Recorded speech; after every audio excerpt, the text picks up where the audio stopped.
अवधूत चिंतन श्री गुरुदेव दत्त.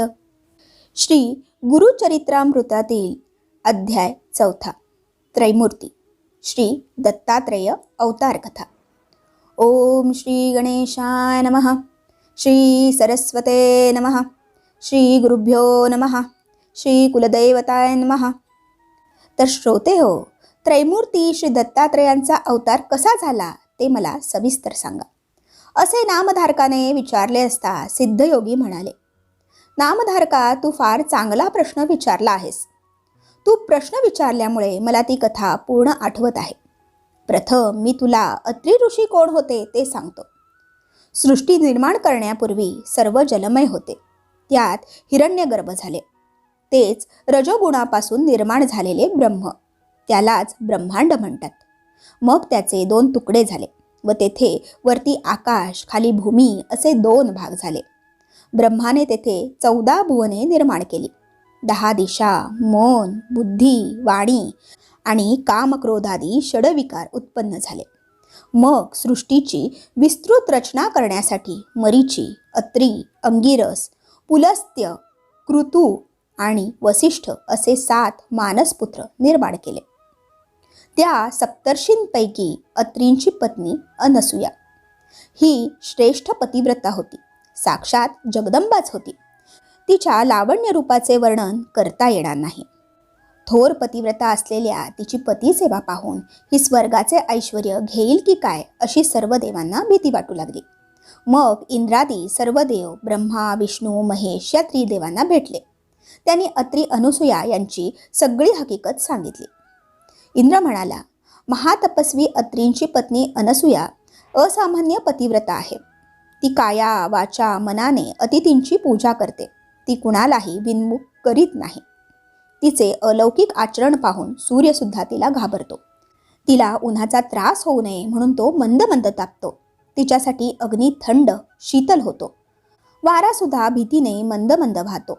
तिच्या पायांना त्रास होऊ नये म्हणून भूमी मृदू होते. ती शाप देईल अशी आम्हा सर्वांना भीती वाटते. ती कोणत्याही देवाचे स्थान हिरावून घेईल असा तिच्या पुण्याचा प्रभाव आहे. यावर काहीतरी उपाययोजना करा, नाहीतर स्वर्ग तर जाईलच, शिवाय आम्हाला तिच्या दारात सेवा चाकरी करत राहावे लागेल.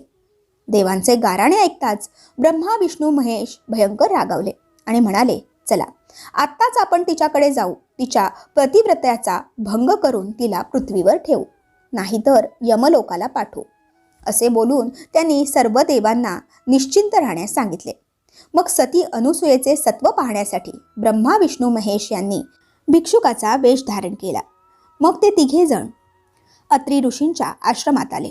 त्यावेळी अत्री ऋषी अनुष्ठानासाठी बाहेर गेले होते. अनसूया आश्रमात एकटीच होती.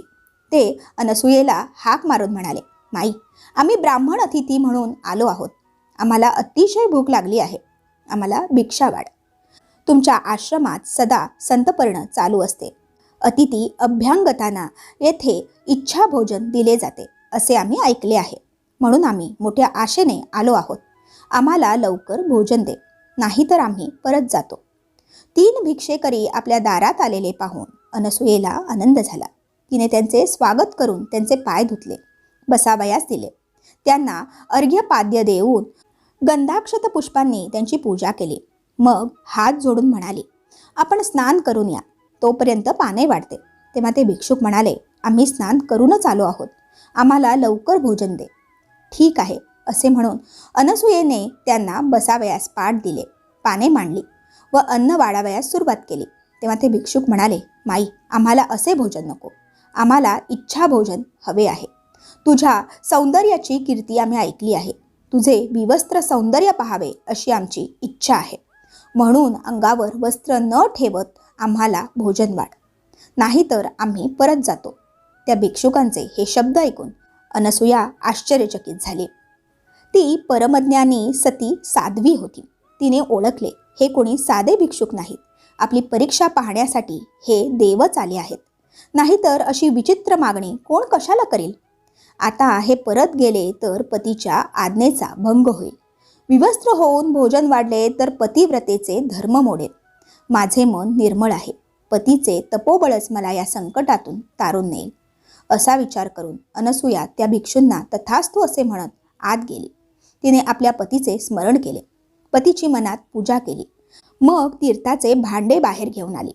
तिने आपल्या पतीचे एकदा स्मरण केले आणि ते तीर्थ तिघा भिक्षुकांच्या अंगावर शिंपडले.